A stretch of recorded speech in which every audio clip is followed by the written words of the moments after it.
ॐ तव कथामृतं तप्तजीवनं कविभिरीडितं कल्मषापहं श्रवणमङ्गलं श्रीमदाततं भुवि गृह्णन्ति ये भूरिदा जनाः। শ্রী শ্রী রামকৃষ্ণ কথামৃত চতুর্থ ভাগ, দ্বাদশ খণ্ড, দ্বিতীয় পরিচ্ছেদ, শেষাংশ। পূর্ব কথা। কৃষ্ণকিশোরের একাদশী। রাজেন্দ্র মিত্র। কৃষ্ণকিশোরকে দেখলাম একাদশীতে লুচি ছক্কা খেলে। আমি হৃদুকে বললাম, হৃদু, আমার কৃষ্ণকিশোরের একাদশী করতে ইচ্ছা হচ্ছে। সকলের হাস্য। তাই একদিন করলাম, খুব পেট ভরে খেলাম। তারপর দিন আর কিছু খেতে পারলাম না। সকলের হাস্য। যে কয়েকটি ভক্ত পঞ্চবটিতে হঠযোগীকে দেখিতে গিয়াছিলেন, তাহারা ফিরিলেন। শ্রীরামকৃষ্ণ তাহাদের বলিতেছেন, কেমন গো, কিরূপ দেখলে? তোমাদের গজ দিয়ে মাপলে? ঠাকুর দেখিলেন ভক্তরা প্রায় কেহই হঠযোগীকে টাকা দিতে রাজি নয়। শ্রীরামকৃষ্ণ, সাধুকে টাকা দিতে হলেই তাকে আর ভালো লাগে না। রাজেন্দ্র মিত্র। 800 টাকা মাইনে, প্রয়াগে কুম্ভমেলা দেখতে এসেছিল। আমি জিজ্ঞাসা করলাম, কেমন গো, মেলায় কেমন সব সাধু দেখলে? রাজেন্দ্র বললে, কই, তেমন সাধু দেখতে পেলাম না। একজনকে দেখলাম বটে, কিন্তু তিনিও টাকা লন। আমি ভাবি যে সাধুদের কেউ টাকা পয়সা দেবে না তো তা খাবে কি করে তারা? এখানে পেলা দিতে হয় না, তাই সকলে আসে। আমি ভাবি, আহা, ওরা টাকা বড় ভালোবাসে, তাই নিয়েই থাকুক। ঠাকুর একটু বিশ্রাম করিতেছেন। একজন ভক্ত ছোট খাটটির উত্তর দিকে বসিয়া তাহার পদসেবা করিতেছেন। ঠাকুর ভক্তটিকে আস্তে আস্তে বলিতেছেন, যিনি নিরাকার তিনি সাকার। সাকার রূপও মানতে হয়। কালীরূপ চিন্তা করতে করতে সাধক কালীরূপেই দর্শন পায়। তারপরে দেখতে পায় যে সেই রূপ অখণ্ডে লীন হয়ে গেল। যিনি অখণ্ড সচ্চিদানন্দ, তিনি কালী। তৃতীয় পরিচ্ছেদ, মহিমার পাণ্ডিত্য, মণিসেন ও অধর ও মিটিং। ঠাকুর পশ্চিমের গোল বারান্দায় মহিমা প্রভৃতির সহিত হঠযোগীর কথা কহিতেছেন। রামপ্রসন্ন ভক্ত কৃষ্ণকিশোরের পুত্র, তাই ঠাকুর তাহাকে স্নেহ করেন। শ্রীরামকৃষ্ণ। রামপ্রসন্ন কেবল ওই রকম করে হো হো করে বেড়াচ্ছে। সেদিন এখানে এসে বসল, একটু কথা কবে না, প্রাণায়াম করে নাক টিপে বসে রইল। খেতে বললাম তো খেলে না। আর একদিন ডেকে বসালুম, তা পায়ের উপর পা দিয়ে বসল, কাপ্তেনের দিকে পাটা দিয়ে। ওর মার দুঃখ দেখে কাঁদি। মহিমার প্রতি। ওই হঠযোগীর কথা তোমায় বলতে বলেছে।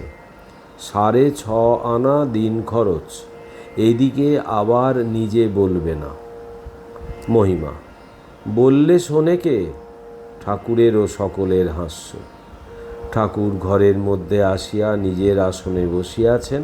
শ্রীযুক্ত মণিসেন, যাদের পেনেটিতে ঠাকুর বাড়ি, 2-1টি বন্ধু সঙ্গে আসিয়াছেন ও ঠাকুরের হাত ভাঙা সম্বন্ধে জিজ্ঞাসা পড়া করিতেছেন। তার সঙ্গীদের মধ্যে একজন ডাক্তার। ঠাকুর ডাক্তার প্রতাপ মজুমদারের ঔষধ সেবন করিতেছেন। মণিবাবুর সঙ্গী ডাক্তার তাহার ব্যবস্থার অনুমোদন করিলেন না। ঠাকুর তাহাকে বলিতেছেন, সে প্রতাপ তো বোকা নয়, তা তুমি অমন কথা বলছো কেন? এমন সময় লাটু উচ্চ ঈশ্বরে বলিতেছেন, শিশি পড়ে ভেঙে গেছে। মণি সেন হঠযোগীর কথা শুনিয়া বলিতেছেন, হঠযোগী কাকে বলে? হট মানে তো গরম। মণি সেনের ডাক্তার সম্বন্ধে ঠাকুর ভক্তদের পরে বলিলেন, ওকে জানি। যদু মল্লিককে বলেছিলাম, এ ডাক্তার তোমার ওলাম্বাকুল, অমুক ডাক্তারের চেয়েও মোটা বুদ্ধি। এখনও সন্ধ্যা হয় নাই, ঠাকুর নিজের আসনে বসিয়া মাস্টারের সহিত কথা কহিতেছেন। তিনি খাটের পাশে পাপসে পশ্চিমাস্য হইয়া বসিয়া আছেন। এদিকে মহিমাচরণ পশ্চিমের গোল বারান্দায় বসিয়া মণি সেনের ডাক্তারের সহিত উচ্চৈঃস্বরে শাস্ত্রালাপ করিতেছেন। ঠাকুর নিজের আসন হইতে শুনিতে পাইতেছেন ও ঈষৎ হাস্য করিয়া মাস্টারকে বলিতেছেন, ওই ঝাড়ছে রজগুণ, রজগুণে একটু পাণ্ডিত্য দেখাতে, লেকচার দিতে ইচ্ছা হয়। সত্যগুণে অন্তর্মুখ হয়, আরও গোপন, কিন্তু খুব লোক। ঈশ্বর কথায় এত উল্লাস। অধর আসিয়া প্রণাম করিলেন ও মাস্টারের পাশে বসিলেন। শ্রীযুক্ত অধর সেন ডেপুটি ম্যাজিস্ট্রেট, বয়ঃক্রম 30 বৎসর হইবে। অনেক দিন ধরিয়া সমস্ত দিন অফিসের পরিশ্রমের পর ঠাকুরের কাছে প্রায় প্রত্যহ সন্ধ্যার পর আসেন। তাহার বাটি কলিকাতা শোভাবাজার বেনেটোলায়। অধর কয়েকদিন আসেন নাই। শ্রীরামকৃষ্ণ, কি গো, এতদিন আসো নাই কেন? অধর, আজ্ঞা, অনেকগুলো কাজে পড়ে গিয়েছিলাম। স্কুলের দরুন সভা এবং আর মিটিংয়ে যেতে হয়েছিল। শ্রীরামকৃষ্ণ, মিটিং, স্কুল এসব লয়ে একেবারে ভুলে গেছিলে? অধর বিনীতভাবে, আজ্ঞা, সব চাপা পড়ে গেছিল। আপনার হাতটা কেমন আছে? শ্রীরামকৃষ্ণ, এই দেখো, এখনও সারে নাই। প্রতাপের ঔষধ খাচ্ছিলাম। কিয়ৎক্ষণ পরে ঠাকুর হঠাৎ অধরকে বলিতেছেন, দেখো, এসব অনিত্য। মিটিং, স্কুল, অফিস এসব অনিত্য। ঈশ্বরী বস্তু, আর সব অবস্তু। সব মন দিয়ে তাকেই আরাধনা করা উচিত। অধর চুপ করিয়া আছেন। এসব অনিত্য। শরীর এই আছে, এই নাই, তাড়াতাড়ি তাকে ডেকে নিতে হয়। তোমাদের সব ত্যাগ করবার দরকার নাই। কচ্ছপের মতো সংসারে থাকো। কচ্ছপ নিজে জলে চড়ে বেড়ায়, কিন্তু ডিম আড়াতে রাখে। সব মনটা তার ডিম যেখানে সেখানে পড়ে থাকে। কাপ্তেনের বেশ স্বভাব হয়েছে। যখন পূজা করতে বসে ঠিক একটি ঋষির মতো। এদিকে কর্পূরের আরতি, সুন্দর স্তব পাঠ করে। পূজা করে যখন ওঠে, চোখে যেন পিঁপড়ে কামড়েছে। আর সর্বদা গীতা, ভগবত এসব পাঠ করে। আমি দু একটা ইংরেজি কথা করেছিলাম। তা রাগ করলে বলে, ইংরেজি পড়া লোক ভ্রষ্টাচারী। কিয়ৎক্ষণ পরে অধর অতি বিনীতভাবে বলিতেছেন, আপনার আমাদের বাড়িতে অনেক দিন যাওয়া হয় নাই। বৈঠকখানা ঘরে গন্ধ হয়েছিল, আর যেন সব অন্ধকার। ভক্তের এই কথা শুনিয়া ঠাকুরের স্নেহসাগর যেন উথলিয়া উঠিল।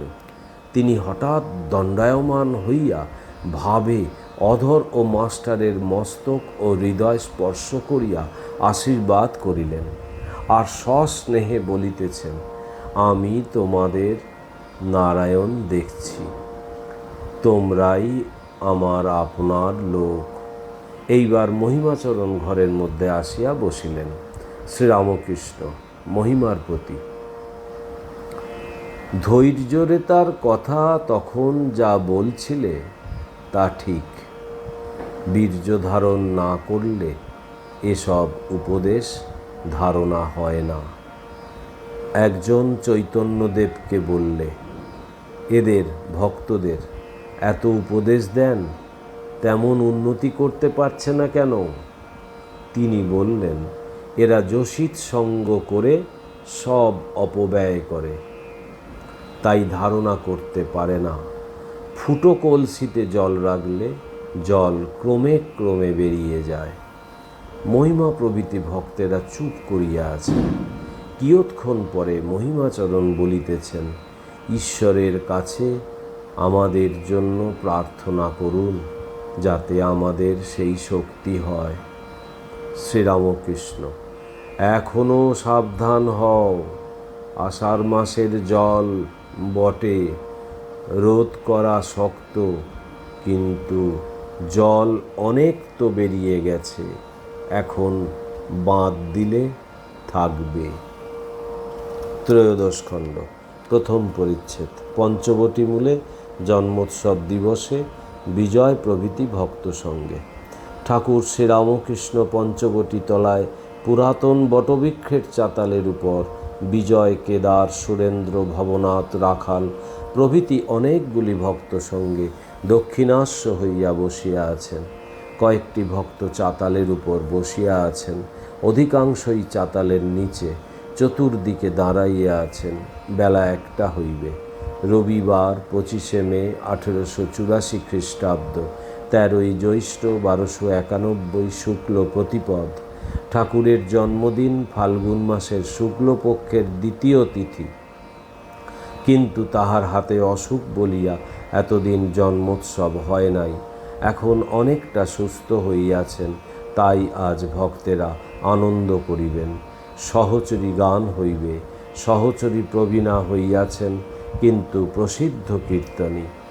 মাস্টার ঠাকুরের ঘরে ঠাকুরকে দেখিতে না পাইয়া পঞ্চবটিতে আসিয়া দেখেন যে ভক্তেরা সহাস্য বদন আনন্দে অবস্থান করিতেছেন।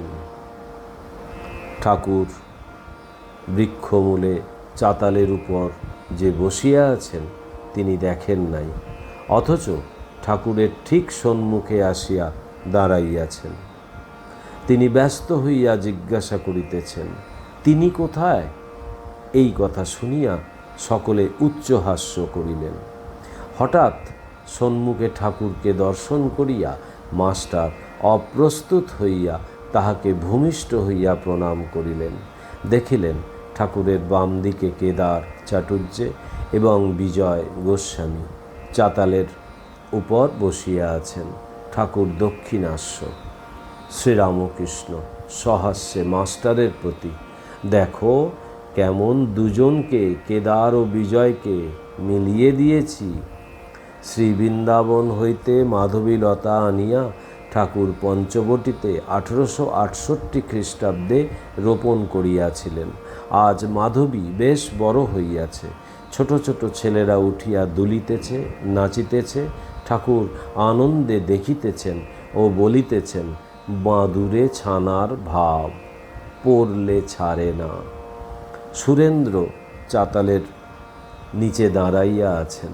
ঠাকুর সস্নেহে বলিতেছেন, তুমি উপরে এসো না, এমনটা পা মেলা বেশ হবে। সুরেন্দ্র উপরে গিয়া বসিলেন। ভবনাথ জামা পরিয়া বসিয়াছেন দেখিয়া সুরেন্দ্র বলিতেছেন, কি হে, বিলাতে যাবে নাকি? ঠাকুর সহাসে হাসিতেছেন ও বলিতেছেন, আমাদের বিলাত ঈশ্বরের কাছে। ঠাকুর ভক্তদের সহিত নানা বিষয়ে কথা কহিতেছেন। শ্রীরামকৃষ্ণ, আমি মাঝে মাঝে কাপড় ফেলে আনন্দময় হয়ে বেড়াতাম। শম্ভু একদিন বলছে, ওহে তুমি তাই ন্যাংটো হয়ে বেড়াও, বেশ আরাম। আমি একদিন দেখলাম। সুরেন্দ্র, অফিস থেকে এসে জামা চাপকান খোলবার সময় বলি, মা তুমি কত বাঁধাই বেঁধেছ। শ্রীরামকৃষ্ণ, অষ্টপাশ দিয়ে বন্ধন, লজ্জা, ঘৃণা, ভয়, জাতি, অভিমান, সংকোচ, গোপনের ইচ্ছা, এই সব। ঠাকুর গান গাহিতেছেন, আমি ওই খেদে খেদ করি শ্যামা, শ্যামামা উড়াচ্চ ঘুরি ভব সংসার বাজার মাঝে, ঘুরি আশাবায়ু ভরে ওরে বাঁধা তাহে মায়াদরি, মায়াদরি কিনা মাখ ছেলে, বিষয় মেজেছ মাঞ্জা কর্কশা হয়েছে দড়ি, বিষয় কামিনী কাঞ্চন। গান। ভবে আশা খেলতে পাশা, বড় আশা করেছিলাম, আশার আশা ভাঙা দশা, প্রথমে পঞ্জুরি পেলাম, পাবার 18-16, যুগে যুগে এলাম ভালো, শেষে কচে 12 পেয়ে মাগো, পঞ্জা ছক্কায় বদ্ধ হলাম। 6-2 8, 6-4 10, কেউ না মা আমার বশ, খেলাতে না পেলাম যশ, এবার বাজি ভোর হইল। পঞ্জুরি অর্থাৎ পঞ্চভূত, পঞ্জা ছক্কায় বন্দী হওয়া অর্থাৎ পঞ্চভূত ও 6 রিপুর বশ হওয়া। 6-3 9 ফাঁকি দিব, 6কে ফাঁকি দেওয়া অর্থাৎ 6 রিপুর বশ না হওয়া। 3কে ফাঁকি দেওয়া অর্থাৎ 3 গুণের অতীত হওয়া। সত্য রজ তম এই 3 গুণেতেই মানুষকে বশ করেছে। 3 ভাই, সত্য থাকলে রজকে ডাকতে পারে, রজ থাকলে তমকে ডাকতে পারে। 3 গুণই চোর, তমগুণে বিনাশ করে, রজগুণে বদ্ধ করে, সত্যগুণে বন্ধন খোলে বটে, কিন্তু ঈশ্বরের কাছে পর্যন্ত যেতে পারে না। বিজয় সহাস্যে। সত্য চোর কিনা শ্রীরামকৃষ্ণ ঈশ্বরের কাছে নিয়ে যেতে পারে না, কিন্তু পথ দেখিয়ে দেয়। ভবনাথ। বাহ, কি চমৎকার কথা শ্রীরামকৃষ্ণ। হ্যাঁ, এ খুব উঁচু কথা। ভক্তেরা এই সকল কথা শুনিয়া আনন্দ করিতেছেন। ওম শ্রীরামকৃষ্ণ অর্পণমস্তু।